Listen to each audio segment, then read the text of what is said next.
today because I'm not feeling particularly well, but I'm going to try and lay down some of the. Actually, what we are doing today is that after seeing some of the immediate aftermath of the Second World War, we are going to move a little forward into the next part of the century, from the 1950s till the 2010s almost. So this is loosely what is some of the primary events that happened during that time. I don't want you to read everything, but you have up here are events from the 1949 since 1947 or 1942 actually since the end 45 sorry since the end of the war right up to 2010. This are the world events that happened. These are of course the events that happened in India, and what we'll be doing is that we'll be kind of constantly moving in between maybe these two. And Shirish will be putting together an entire lecture around the architecture that happened in India in this particular period. Just to kind of very quickly give a brief idea as to what the early period of this entire kind of um, 50-year period was about. So this is a sort of enlarged zone, as it were, between 1945 to 1970, 72, that kind of period. And just to kind of let you guys know that what was happening in the world at that time. Okay, you of course had the end of the war that had happened, and the end of the war had led to the United Nations being formed. And of course, you had the great spectacle and horrific aftermath of the atomic bomb in Hiroshima and Nagasaki. It was in this period, of course, that there was this entire period where, of course, the colonial empires in Asia and Africa started disintegrating from the period from 1945 to 1960. We, of course, got our own independence in 1947 in that same period. Um, this period was also marked by two extremely important internationally, like wars between two international powers that were fought in Southeast Asia. One was the Korean War and the other one was the Vietnam War. Because the world in many ways had been divided across these two large clans after the Second World War. That is what is called the Cold War, right? What you have is this map that you're seeing here, completely kind of split into red countries and blue countries. The red countries are largely, the dark red countries are completely on, I guess, the side of the USSR, and the deep blue countries are largely on the side, as it were, of the capitalist United States. So this war between communism and capitalism is being fought across the world. And what you have is actually these light blue and light pink countries, including us, are people who have made alliances with different sides to within that war. So the entire world actually is clearly divided, and Europe itself is also divided with these light pink countries that are forming a border between Western Europe and Russia. And this is what is called, the Iron Curtain, is what very often you say. So you have this idea of the Iron Curtain, and the world now is divided into two very distinct halves. Okay. What you also have is this is you have both the Russians and the Americans pumping money and trying to give aid to the countries within Europe so that they can then in many ways bring them to their side, as it were. And the United States was involved in what was called the Truman Doctrine and the Marshall Plan. The Marshall Plan was a program of huge money actually that was given to European countries just after the for rebuilding processes.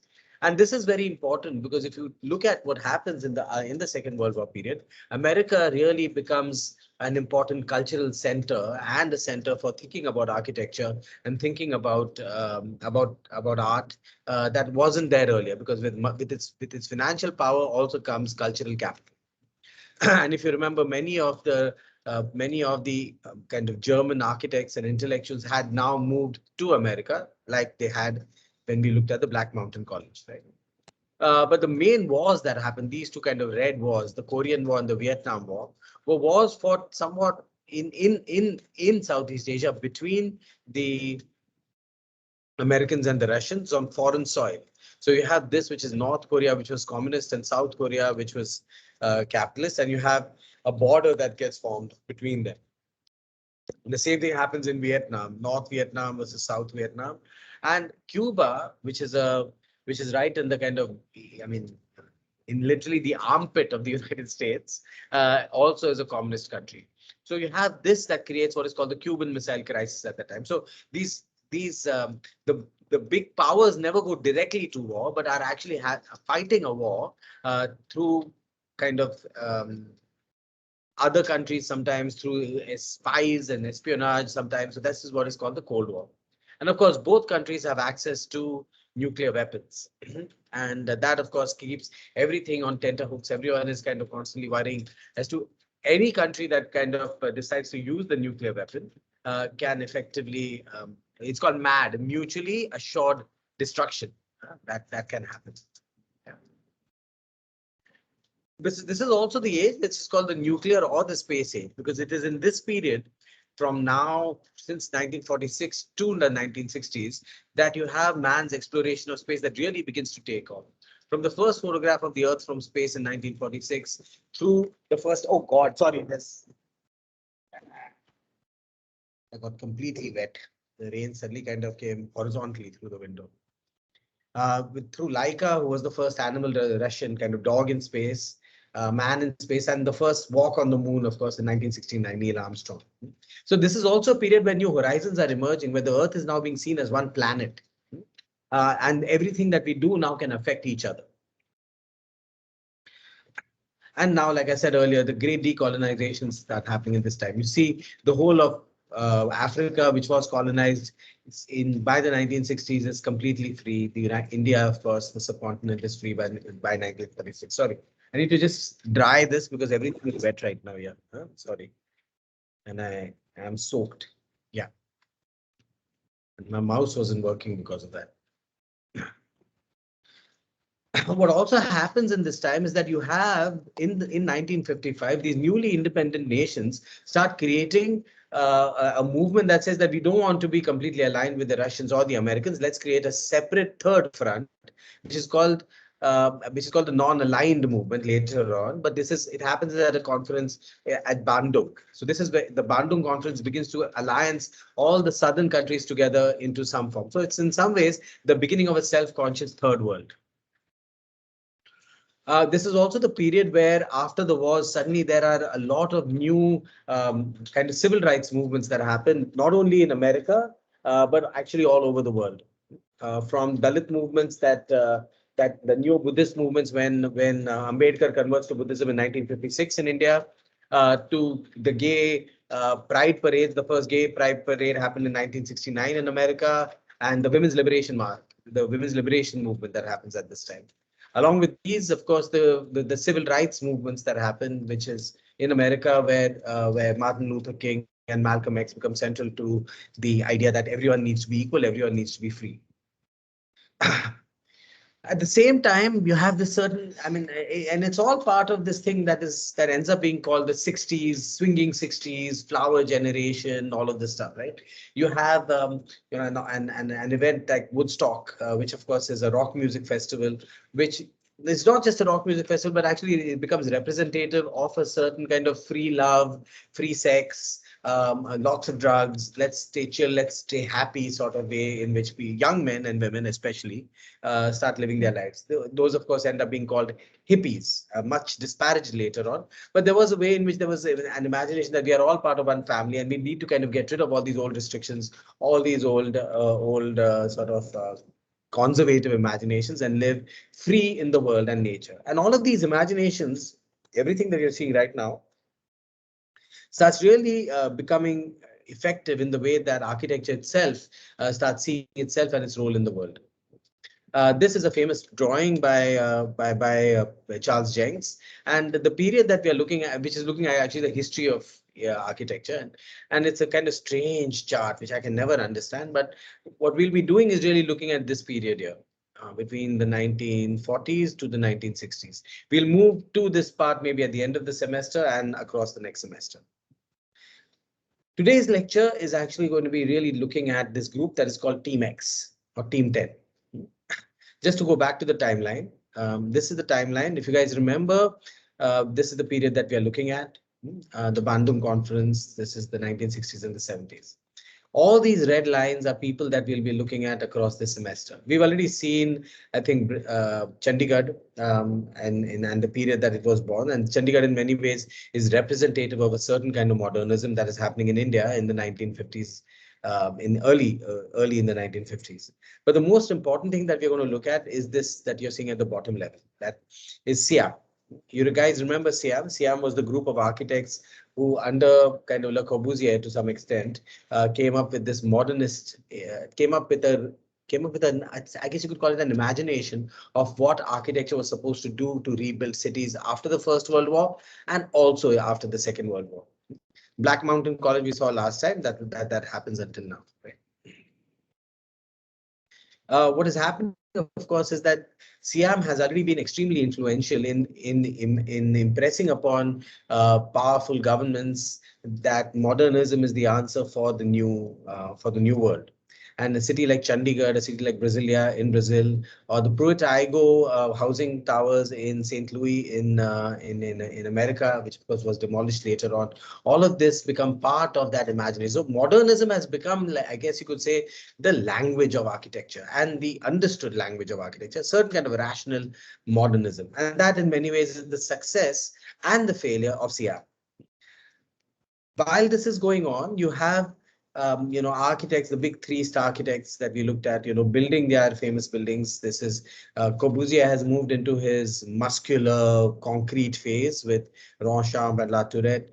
Mies van der Rohe is building kind of these crystalline black and white, glass and steel skyscrapers in America. And Frank Lloyd Wright is playing with new forms and new ideas as like the Guggenheim Museum. Yeah. So the period that we are looking at, actually this group, the Team X group, which actually begins somewhere around here, runs across, in many ways is seen as as a reaction against everything that happened before. But while it is a reaction, it is also in many ways an elaboration or I guess it's a continuation of similar sorts of concerns. Shit, man, I bet everything is soaked. Sorry. But to get into Team 10, we need to just very quickly go back to Siam. If you, again, to kind of tell you about Siam, if you remember, Siam had this conference once on a boat, and that's Le Corbusier, and they came up with this idea of the functional city. And in the functional city, this is a slide from last semester.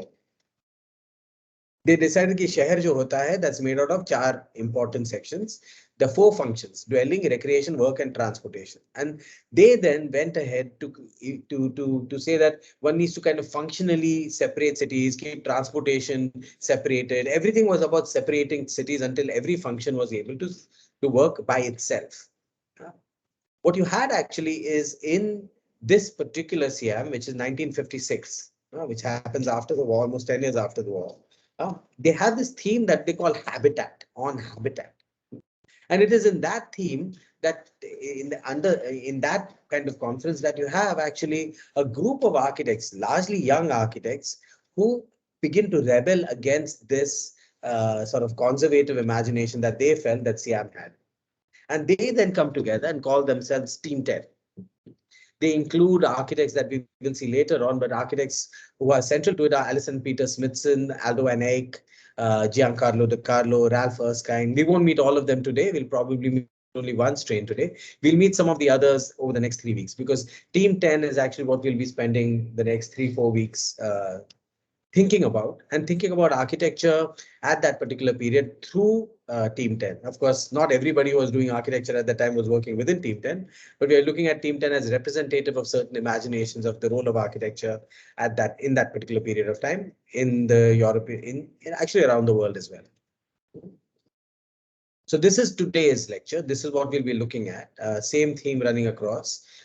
This is what is called the independent group. I'll come what that is, and Team 10 starts in 1953 and continues until 1981 when it officially disbands.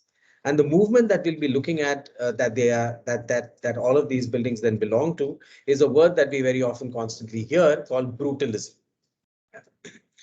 So brutalism is a very particular style that was in some ways invented by a theorist called Rainer Banham. So we'll be looking at Rainer Banham and how he framed the idea of brutalism. We use this word very often, so it's an important word to to know exactly what it means.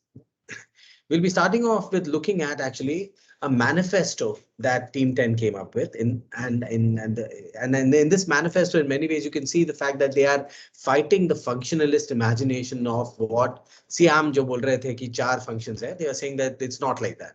They use a section by Patrick Geddes, an urbanist who did a lot of work in India as well, who really decided that communities should not be spoken of as distinct things, but thinking about them as in many ways organisms with relationships. A community must have different kinds of densities, should not all be the same.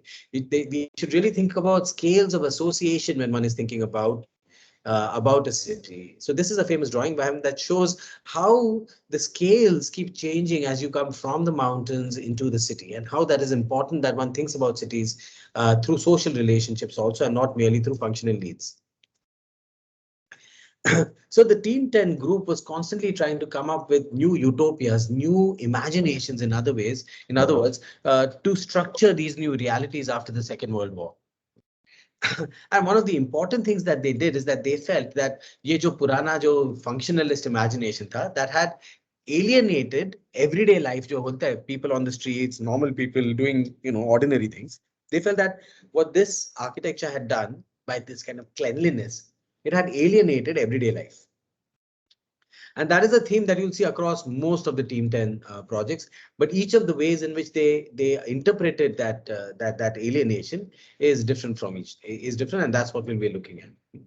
Today, like I said, we are discussing brutalism, and one of the main architects who were tagged with that name is this couple called Alison and Peter Smithson, who are English from Britain. And it's actually them that really came up with some of the primary kinds of arguments within Team 10 against the Siam kind of, let's say, rules that they had. And what and two of the main things, of course, is that the scale of association thing, if you remember that earlier section, and the other one is the hierarchy of associations, that there's a house, street, district, city as against living, dwelling, whatever, all of that stuff. We'll be looking at some of the work and that they did, and just thinking about how this came to be called brutalist. This is one of the most important works that they did, 1949 to 1954. It's called the Hunstanton Secondary Modern School. And if you just take a look at it, it looks fairly like a modernist building. I mean, it's a straightforward modernist building. You can see the kind of cuboid that's there. In fact, it actually looks like a Mies van der Rohe building in some ways, where you can see the steel structure, it's exposed, the infill is exposed in different ways. You have glazing that runs across from column to column, etc. But if you look closely, you'll realize that it actually doesn't have the finesse that Mies van der Rohe insisted on. What you have here is a fairly kind of, ordinary materials used to create this fairly ordinary, quote unquote, building. It's muscular, it's heavy, you have a tower, you have concrete that expresses itself as concrete, steel that expresses itself as steel. The plan itself is very straightforward. It expresses its structure completely. You can see this. You can see the structure itself as made up of these three squares that are the courtyards at the center, and each of those functions are then moved out to create the main living space. What is interesting, of course, is the way in which the material is allowed to express itself. What you have here is you don't have the material is just left. It's not kind of hidden. The buildings details, etc., are shown. There's no kind of complicated kind of finickiness of Mies van der Rohe in the way that he's putting things together. You can see the Mies van der Rohe influence, but you can also see that it's been made as if it is like, to put it simply, todfod. The steel, you can see the structure as it's holding it up. This is not architecture that is pristine or precise, or it is rather precise in the way that it expresses its own ordinariness. And I think the question of the ordinary is an important one for the Smithsons, and really becomes central to the way that architecture at this particular time begins to evolve. Ordinary, everyday, not elite, just normal people doing normal things. We need to make an architecture for those kinds of people. That's an important turn that happens during this time as far as architecture is concerned. They did a lot of what can be called mega structure projects. These are, so in many ways, they seem to continue the mega structural imagination of, let's say, somebody like Corbusier's imaginations for plans of Algiers and things like that. There's big buildings. But the way that they interpreted this, so this is a big building. This is called the Golden Lane project that they did, right? So these are the streets. You can see the streets below the earlier streets. And that black line that is twisting in and out of that entire thing is imagined as one enormous building where people will live. Yeah. And this building would kind of go over and under and create spaces and things like that. But if you look at the difference between Corbusier's imagination of a mega structure and this imagination of the mega structure, what you have with Corbusier is a geometry that precedes what exists. So it's that when you look at his plan for Paris, it's an erasure of everything that's there pehle, and uske baad wo cruciform dhar dhar dhar dhar jata hai. On the other hand, what the Smithsons seem to be trying to do here is being able to take this big mega structural block and start creating different kinds of nooks and spaces, tinier spaces that are then embedded within this larger imagination.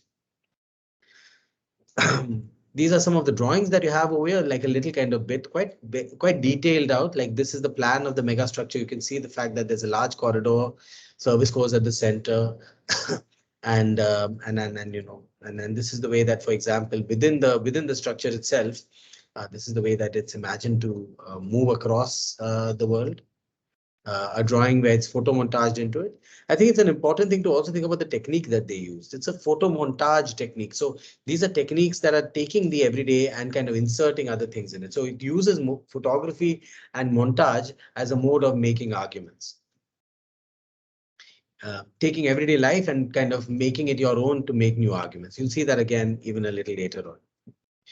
Some of the views here, you have the kind of large corridor. So this idea of streets in the sky and public spaces in the sky. So they take the Corbusier model of the building sitting on the ground. I mean, these large spaces. But what they do is that they break that large space up into specific sort of clusters. And then they make a hierarchy of those clusters as they're rising up in three-dimensionally into the building. So the street is imagined as really a public space and a public realm. And you'll see that in some of their later work as well. More drawings of Golden Lane. You'll find many of these drawings online, so I don't need to kind of go through them. What's interesting is, of course, the way that they are trying to insert staircases, so you get multi levels that can be accessed from the same corridor.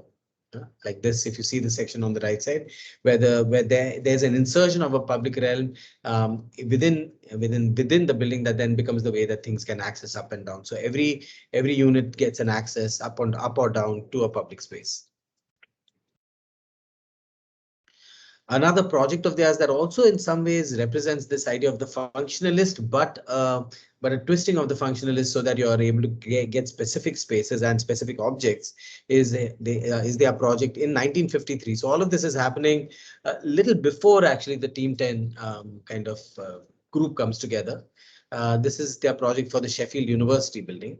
I'm just showing it to you because here you can see the street in the sky quite clearly, where they're floating above, connecting these very modernist, I guess, muscular buildings that are there, that are being connected by these. But there were two exhibitions that were very important for the development of the Brutalist movement. One was called Parallel of Life and Art, and it was at a place called the ICA.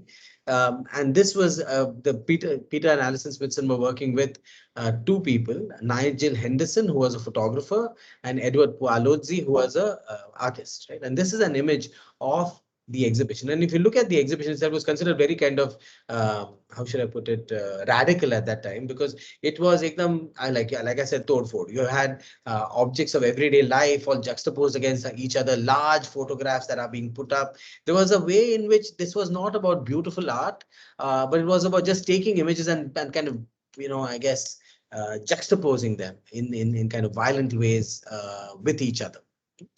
This exhibition was, in fact, curated by that person that we spoke of a little earlier called Rainer Banham. And he's going to be quite a strange character because we're going to meet him a few times actually across the next few years, next few weeks actually. One of the important the next exhibition that the Smithsons were involved in was something that was called This Is Tomorrow, and this was in 1956. Now, This Is Tomorrow was a collaborative sort of exhibition that was held at a gallery in London, where you had different kind of exhibitions that were put together. Different exhibits were put together by groups of artists. This is a very famous painting, or I guess a artwork, by an artist called Richard Hamilton that is called Just What Is It That Makes Today's Home So Different, So Appealing.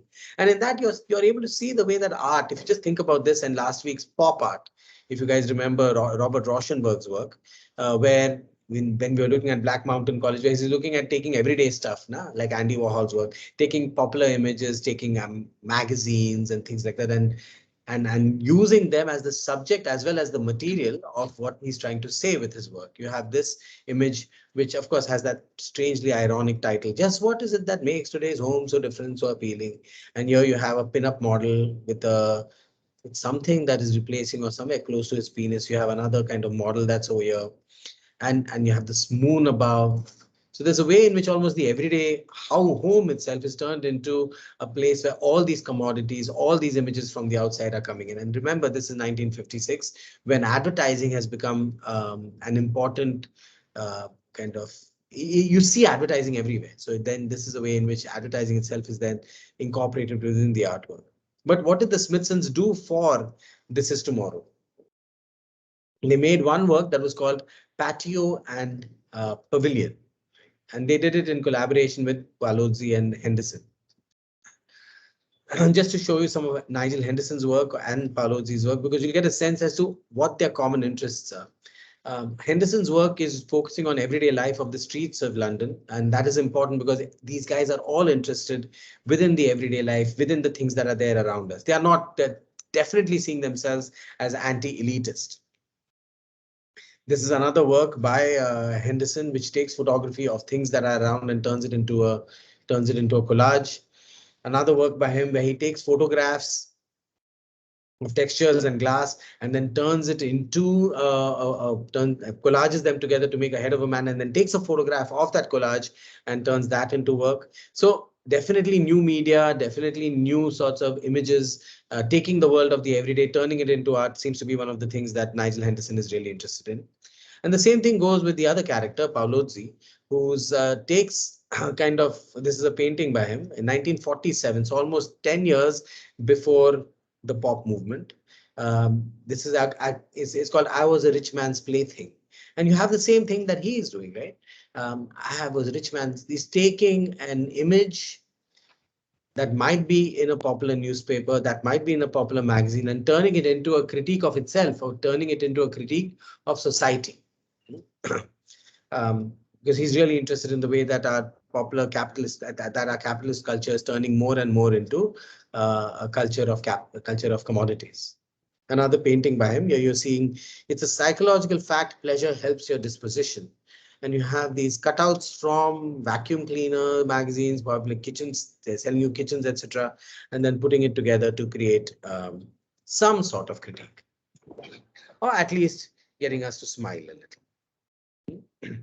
The work that Peter and Alison Smithson did with them for that particular exhibition, here you can see the big head of a man that's part of the exhibition, was something that was a celebration of ordinariness. If you look at, this is the work that they did. It's as if I don't know whether you guys remember the primitive hut that we had spoken of in some of the earlier classes. But it's as if the basic जो hut होता है ना, उसका basic बना दिया, कुछ style while कुछ नहीं किया, basic frame मार दिया, ordinary materials मार दिए, and no sense of trying to cover it up or trying to hide it. Express the material for what it is. Let architecture not be above and beyond everyday life. Let it be about everyday life. Is an important thing that the Smithsons were doing at this point. So found materials, cheap materials, it's fine, yaar, usme kya hai problem? Dikha do. Here you can even see the way that the steel kind of brackets are holding up the structure, and there's no attempt to hide it or even conceal it. And this is what Rayner Banham goes about to call the new brutalism in an article. And what he's really talking about here, I mean, he uses Corbusier as well to talk about it, is that this is really about the muscularity of the materials expressing itself as material. This is not about finish and emptiness. This is about letting human beings be human and letting the muscularity of the material itself be part of that aesthetic, as it were. So it was definitely a movement that was trying to kind of have make a self-conscious style of ordinariness, and that is what was called brutalism. Peter and Alison Smithson's architecture itself, this is one of their most famous works in London. This is the Economist building. And as you can see, it's a ordinary building in some sense. Huh? But what happens here is that you have the materials expressing themselves for what they are, the structure also expressing itself for what it is, the kind of edge of the cuboidal tower of a Mies van der Rohe is disappeared so that the edge doesn't appear like it has no, that it disappears into the sky. Here it has a cornice, it ends, it meets the ground in specific ways. The materials are allowed to express themselves as materials. You can see the concrete, you can see the stone. The plan is also very clean. There's a little plaza here. You have there's an older building, and you have these three buildings that are then inserted around it. Each building is a square with the corner removed. So you have this chamfered edge that's there. A service code, pretty much like a typical high-rise buildings that's there at the center, and a glass skin that runs around it. What happens because of that glass skin is that the street outside continues seamlessly right up to the glass, right up to the inside. No? Even the materials stay the same. So there is a giving away of the internal space to the public. That is very much part of the way that the building is designed. Exploded axonometric of the buildings. And this drawing really expresses that, like from the street outside, you're able to kind of see how the whole building, how the inside of the building actually is part of the streetscape itself. The Economist building, 1959. So this is 1959 is the time when Team 10 has really actually come together as a group, and then they start meeting regularly across the next whatever years until 1981, having discussions, showing each other work, having fights about what architecture should be doing. A lot of fights, in fact. This is the flooring, I guess, of the Economist building, which. A famous project of theirs, which I've actually had, I mean, I've been to before they demolished it, is the Robin Hood Gardens, built in 1966. A housing project built for the state, built for the City of London. This is the physical manifestation of their imagination of streets in the sky, of public spaces, all of the above. Consider it should have been a heritage building and it should not have been demolished, but it was. This is a view of it. You can see the streets in the sky, long, thin buildings, two thin buildings with a public space in the middle and a large lawn at the center that works as a mound actually in the center, right? And this is completely pedestrian. The vehicles are kept on the edge of the building. This is the streets in the sky. Drawing from it, you have a street on the like a backyard street, a front yard street, a thin building, and that's actually how just simple kind of row like apartments that run through public spaces that are there that overlook the garden at the center. This is the facade itself. Even at the last Venice Biennale, was it 2 years back or whatever, the last one I had gone to, there actually an entire unit from Robin Hood Gardens that was transported to the Venice Biennale and placed there. Because it was seen, I mean, this is one of the most important brutalist buildings, and it was felt like the demolishing of it was considered to be quite sad. Well, this is the building itself from the street side. This is the mound at the center, and you can see the building wrapping on the other side. What is interesting is, of course, that it's not a straight building. It's not hard. It twists, it turns, it sways a little. It's like a little animal that is lying on the ground. So you never see any kind of hard straight lines ever. Everything is kind of in this playful-ish way, but in this highly heavy architect, I guess you could call it materials. The corner where the staircase meets the thing. You can see the modernist fetish of separating service and served. If you remember the last week's lecture about Khan and Alto, you see the kind of way in which the served and the service are removed from each other, and in this case detached and expressed as a language of architecture itself. You remember the Sheffield building as well, same thing, where every different part is allowed to express itself differently and is then connected by corridors or stairways from the mound looking at the building. This is in one of the streets in the sky where you can enter, and this as you can see, it's a complex section now, because the above this is another apartment. So there's a way in which there's a way in which these streets in the sky that become intermediate public spaces within the building. That's the street in the sky here, right? The slot that runs through, and from here you probably kind of go up and access this guy. From here you probably come down and access this guy. Another exhibition that they did was the House of the Future exhibition. And in this exhibition, you see a move away from the heavy muscularity and the everydayness that you found in, let's say, the Patio and Pavilion exhibition. This exhibition is a step away from the, I guess you call it, the ethic of the the rough into the aesthetic, in some senses, of the smooth. In this exhibition, they really look at mass-produced plastic and those kinds of material, because material culture itself has changed now with the coming of plastic. So plastic becomes, and it's as if the whole building can now be literally kind of finished within a factory and then just delivered to somebody. So the house itself becomes a product or a commodity itself. So this is the plan of it, and you're able to see how that is done, right? You can see the way that this entire thing is a streamlined product. Everything is embedded within. Lots of the functions are embedded within the walls itself, where the wall itself then becomes a place for closets, for bathrooms. It's as if the whole thing is just an object. There is no separation, in other words, between the furniture and the building. The furniture and the home are integrated with one another, as especially are the services itself. The services are seen as an integral part of the modernist and the modern home, and therefore are integrated within the architecture itself. Look at the way that the walls turn in section, the way that shower cubicles are made by the floor itself, becoming the wall, becoming the roof, the furniture within here. Yeah.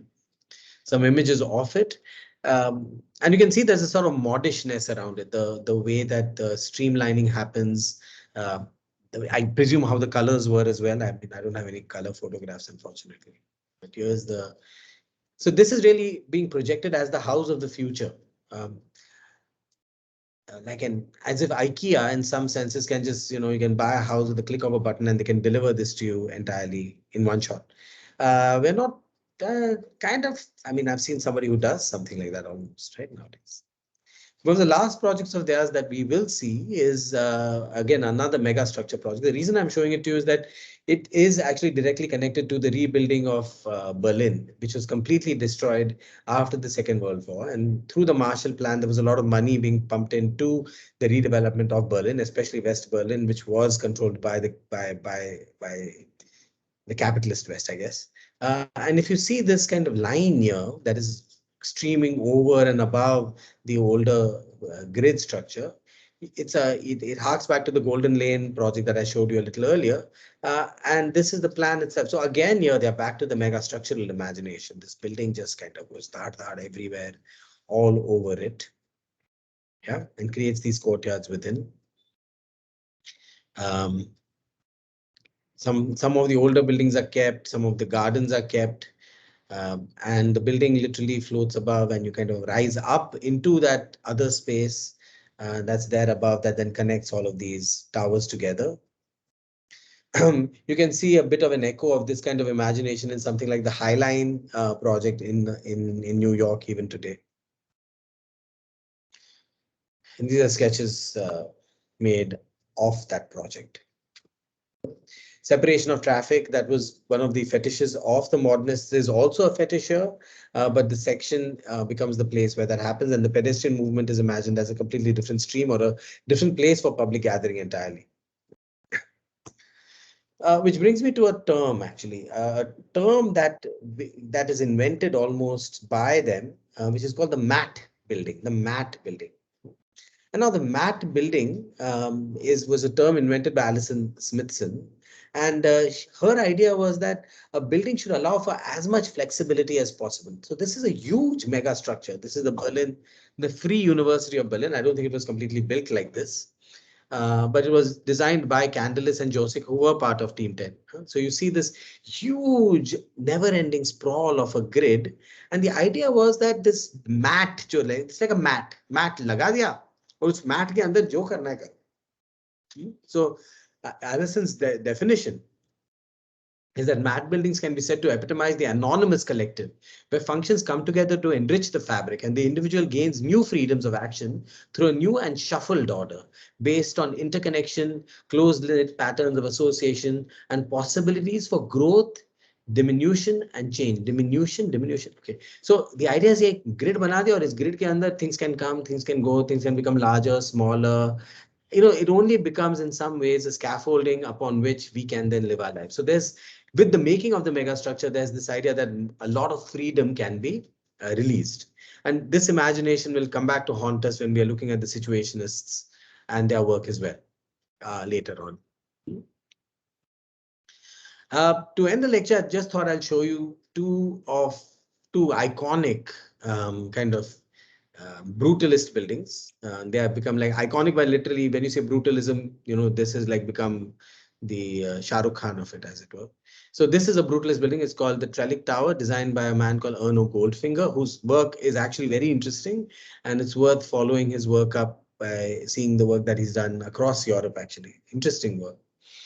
But I'm not going to show you that. I'm just going to show you this one because this is in London. You can see the separation of the service core, the bridges that connected to the main bar of housing, a highly expressive and brutalist imagination of the way that material itself is expressing itself. You see the texture of the material, the sectional shifts again. So this is at the upper level, and there are many levels that then reach down into the service level that is at the base. I'm at the street when I'm taking this photograph. So there's a sink down, and this building actually sits on that that sink. Here you can see that in the section. This is the tower itself. You're standing here. This goes down here. You have a lower level, which actually works as a service level, and shops, etc. And then you have one bar on the left side, and you have this tower that's there. This is the entire complex that's there. And the plan is really simple. You have the service core that's at the center, one corridor that faces the inside that gives access to all these units, one corridor on the outside that gives access to all of these units. Just some images of the building itself. And architects love brutalist architecture because it's very expressive of the volumes themselves. I'm not certain that everyday people like to live in it so much, but architects just seem to kind of adore these sorts of highly expressive, muscular buildings. This is a section, again, the complex section of movement here, and the units that are there on the other side. The lower area with the services, some of the common facilities, the facade itself. But look at the way that the facade is organized. Within this larger plane, there is half a balcony, a lower level, and an upper level. Like almost looks like a duplex flat. Maybe there are a few duplex flats in there as well. This is the corridor that gives access to the various rooms. The tiling is the little splash of color. The tower.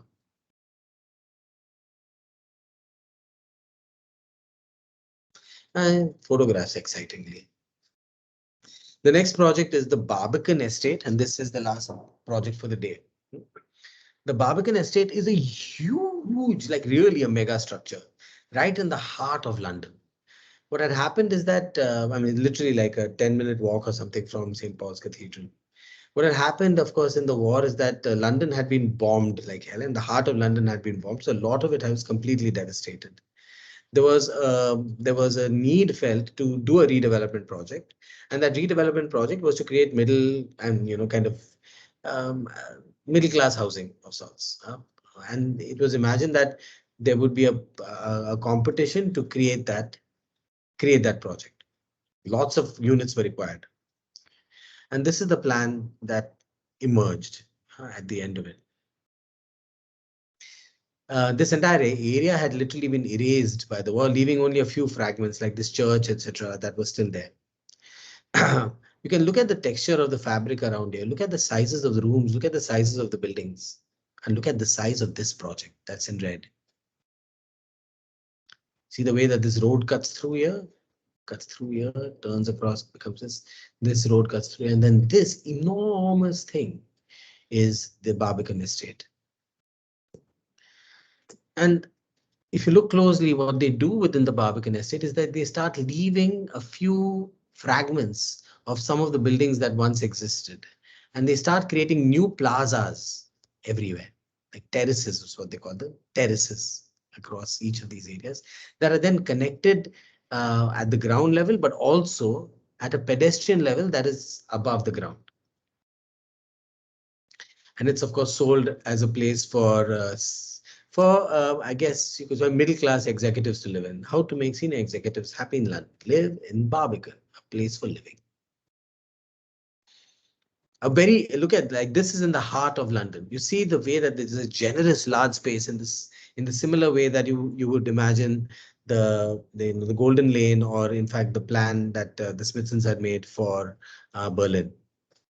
And this is the plan itself. You have the units I mean, they're thin bars with the units across, but the units start creating these courtyards. Each of these courtyards and these plazas are differentiated. Some of them are green, some of them are paved. Each of them have a different function. They also start, I don't see it here, but there is also a way in which the existing church is incorporated within it. The Barbican also has a cultural center within it at the upper level. This is actually a section through that cultural center. This is the Barbican Estates. Then this is the large sort of auditorium that's there within it. A sectional perspective.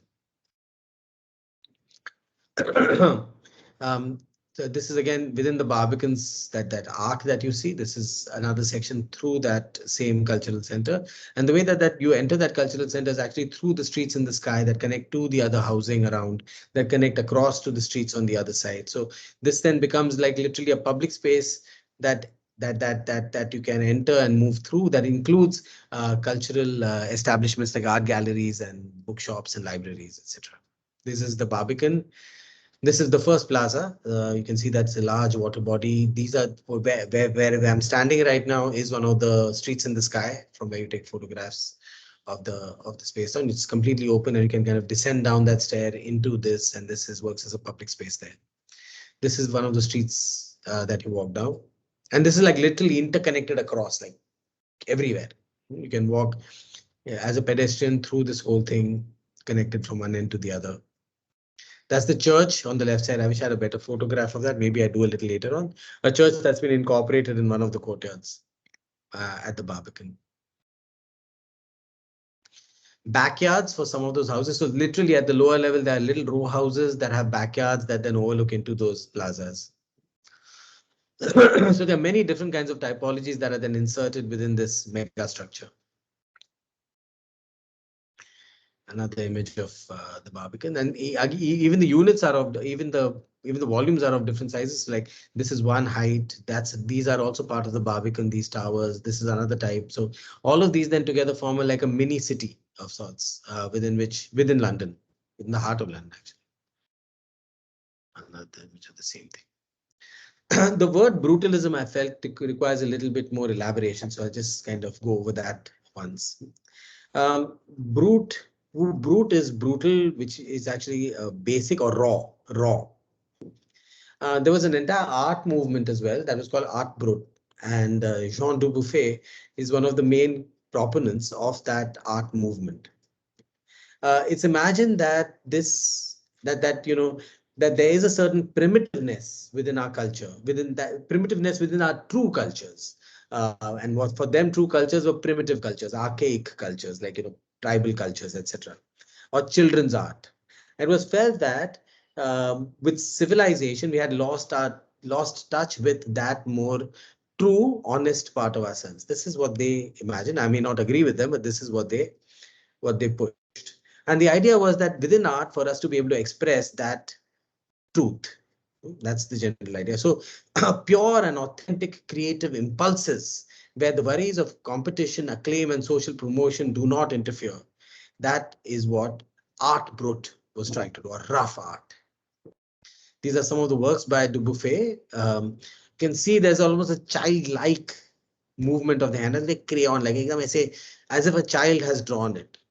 And it was felt that if you think like a child, you can really express a little bit more like a child. So I think that brutalism as a movement also is trying to get back to that sense of the primitive that lies within all of us, that it was felt that architecture and had completely alienated us from, to get back the truth of experiencing the world.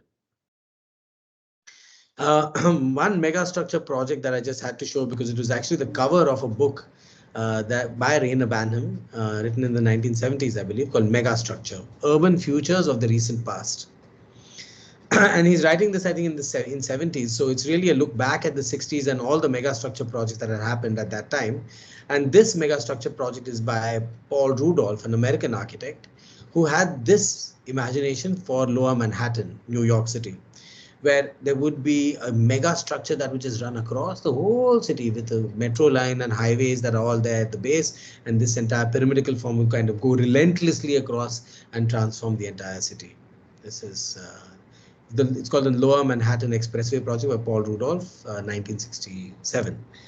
This is a time in the 60s that everyone had these like mega structural ideas about what should be done for the world. Uh, with this mega structural imagination was also a sort of utopianness. A new world is coming, we need to celebrate, and all of these possibilities exist. Space age exists, we have now. So there's a science fiction-ish sort of playfulness to a lot of the projects, though I think Paul Rudolph's work doesn't necessarily have too much of a sense of humor. We'll see people with more of a sense of humor a little later on. These are just some drawings that Rudolph did of his Lower Manhattan Expressway project. Here you can see it as it's coming in. You see these towers and this expressway that runs through it. This is also a time actually when the inner cities of America are going through radical transformation because of a person, New York, because of a person like called Robert Moses, who has who's really thinking of redeveloping the older parts of New York by connecting it by high-speed expressways to the suburbs. So this then becomes one of those suburbs upon which then is built this mega structure. This is in some ways, I would say, it reminds me of the transit-oriented developments very often being proposed for metro stations even in Bombay. This is Rudolph's. I like the drawings. They make very good t-shirts.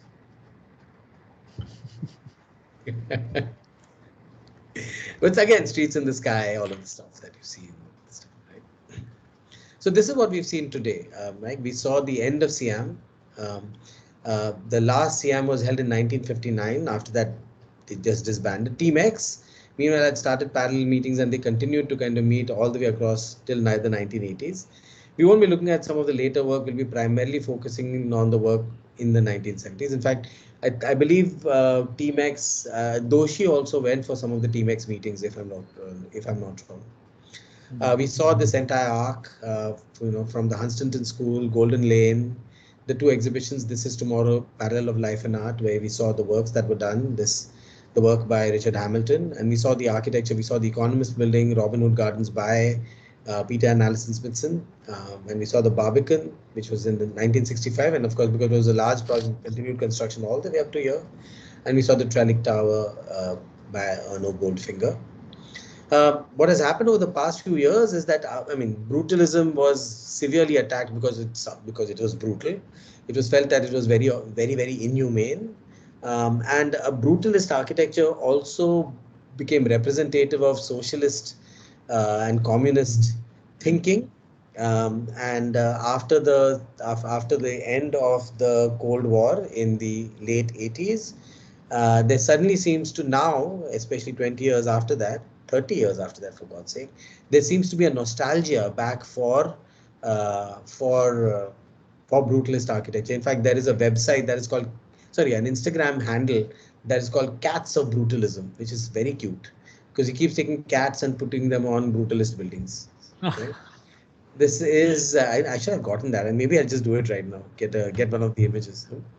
This is these are brutalist buildings that have, and these are all kind of recent images of brutalist buildings all over the world, from San Diego, California to Argentina to Tbilisi, Georgia, London, of course, right?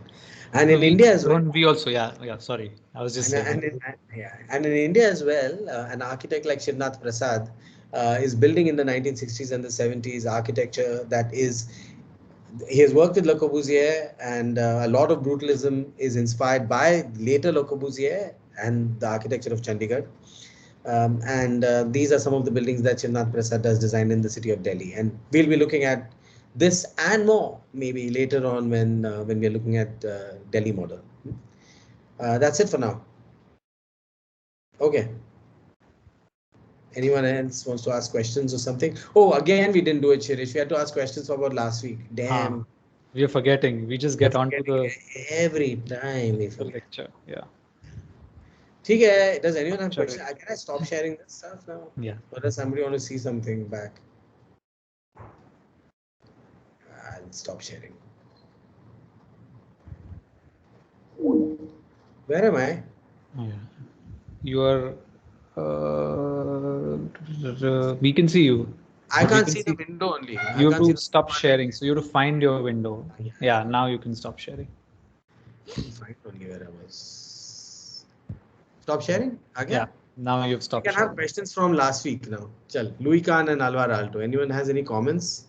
Did you like the architecture of Louis Kahn and Alvar Aalto? First question. And this time we are not going to ask Shravan to speak. I'm going to pick people. I was saying yes. I said I'm not getting you to speak. Okay, I think Sukanya is going to tell us. Sukanya? Sukanya, are you there?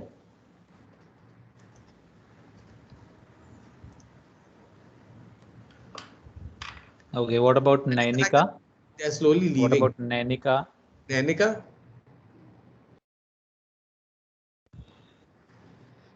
I'll consider the attendance at this stage. Exactly. No, but also I think, Shirish, we should start recording who's asking questions and giving marks accordingly. Simple now. Yeah, if they ask questions, they get marks. They get a mark. Simple. Yeah. If they give a comment, they get marks. So Shravan, so I'm not allowed. No, you're default.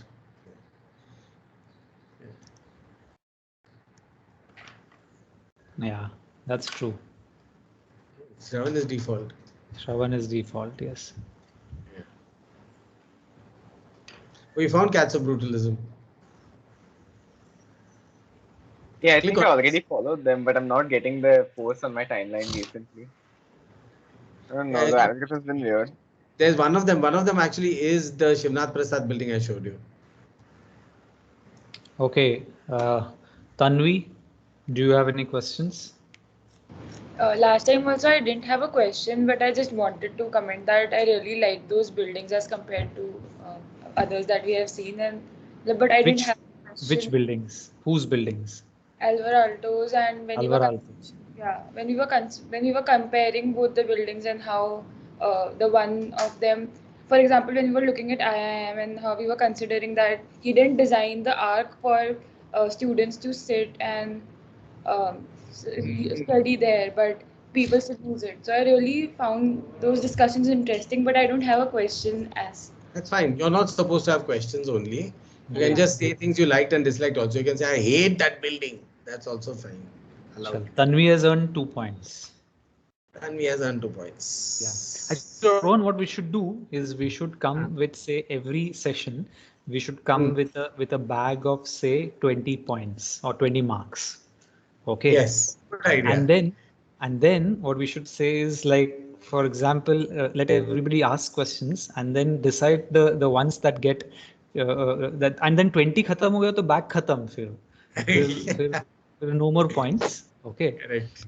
ऐसा करके कुछ कर सकते हैं ना? ऐसे ही कुछ करना पड़ेगा. ऐसे ही कुछ करना पड़ेगा. ये नहीं तो ये बच्चे बोलते ही नहीं. क्या चल रहा है पीछे, क्या चल रहा है किसी को कुछ नहीं पता चल रहा है ना? Might get all the marks only. Who? Shravan? And Shravan might get all the points. Shravan and 2-3 others have already gotten the marks for the whole semester now. So Exactly. they are already Yeah. sorted. They don't need Can to I ask a start question. banking for next semester? No, they don't need to ask. Yeah. They're sorted. They've already Shravan done is them. sorted. Atharva might be sorted. Sham might be sorted. Sham might be sorted. Yeah. Okay. Somebody is replying. Even though all countries were not involved in the whole thing, but this movement helped people to look at structures in different ways. Like not everyone was involved, but everyone got to know. Okay, explain. Give me an example. Who's this? Who's saying? This is Chirag. Hi.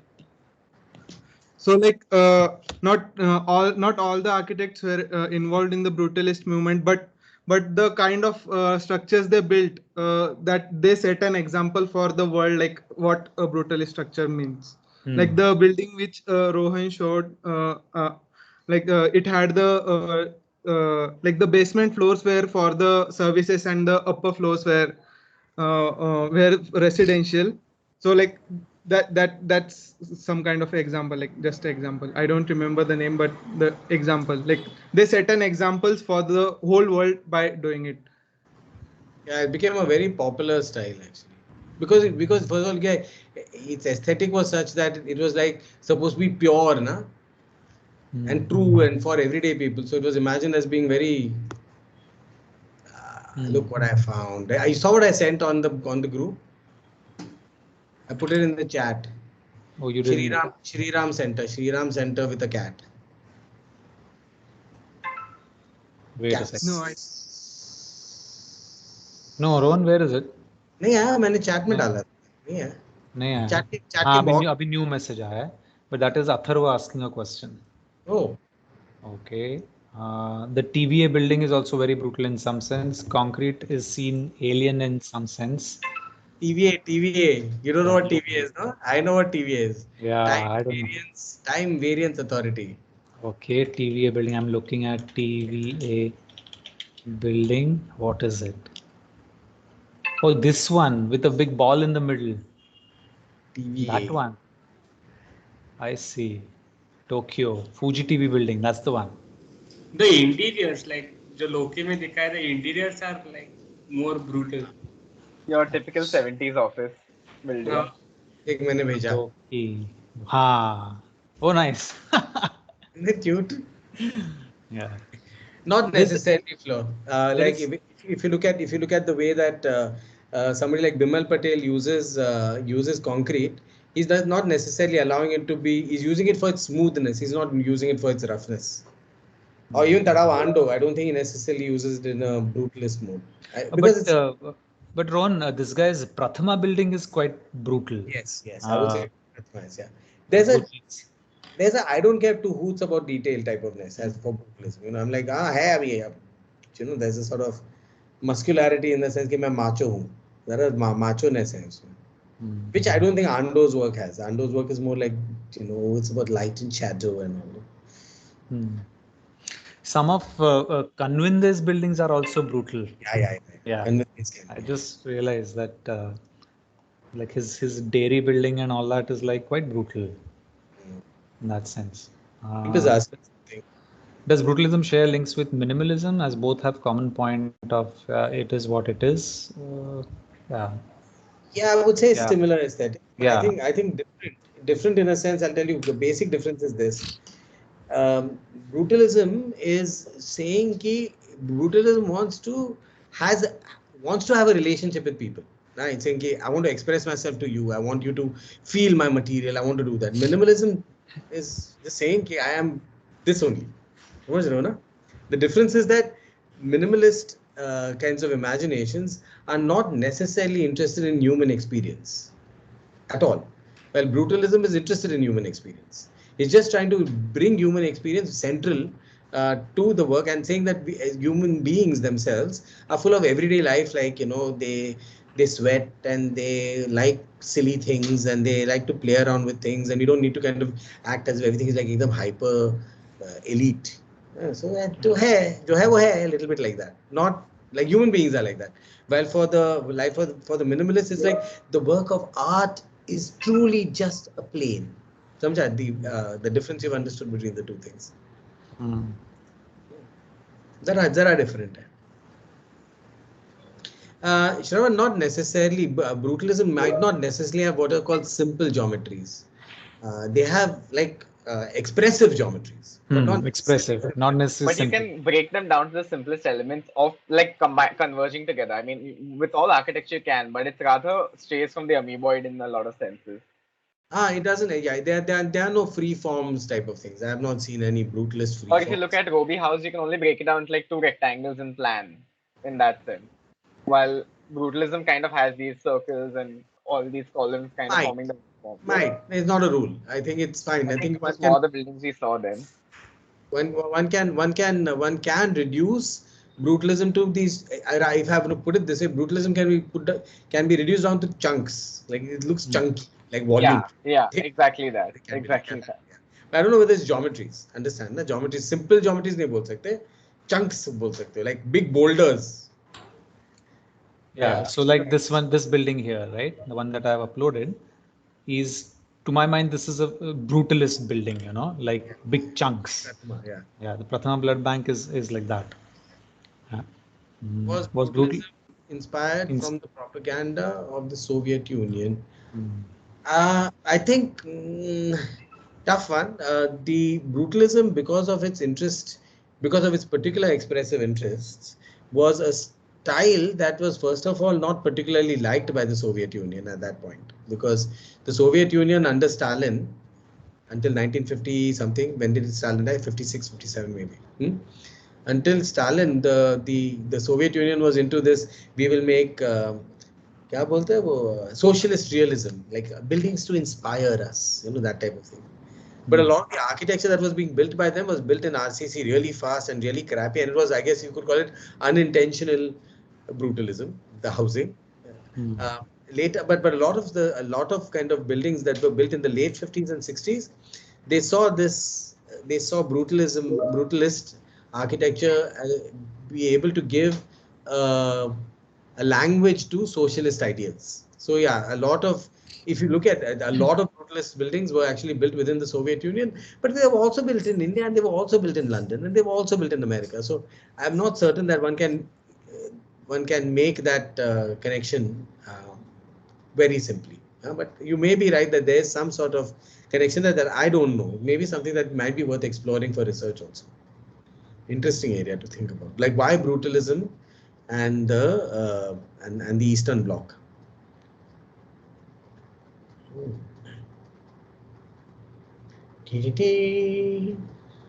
Brutalism.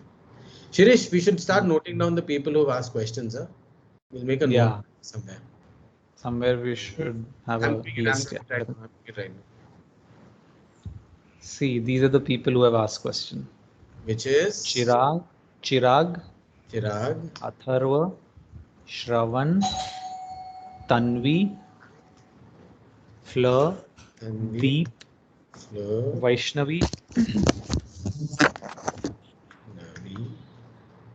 Okay.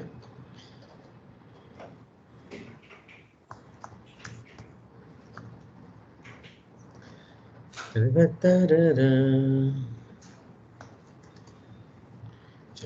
good, very good. We have a bunch of questions at least today. So next week what we'll do, we'll start off with questions. And guys, if we start off with the lecture directly without the questions, you'll have to stop us. We have to have at least 10 minutes of reaction, then we'll move to the next lecture. Okay? Next week, Vaishnavi, you are going to stop us if we ever start the lecture without time given for questions. Huh? Oh. What is the next lecture? Let me see. Also, one more thing, Rohan, one more thing. I realized that many people joined, but many people started to leave the class once the lecture was over. I'm going to consider the attendance that I took this later on. Okay, absolutely. Very clear. I'm not taking the early attendance, so I think that is becoming a habit also. Yeah. All right, we're done for today. All right. 1.5 hours. Next week is the Dutch structuralists.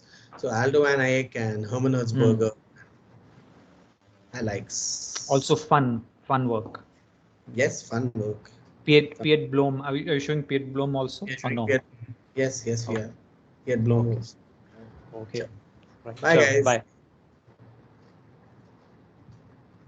Thank you. Thank you.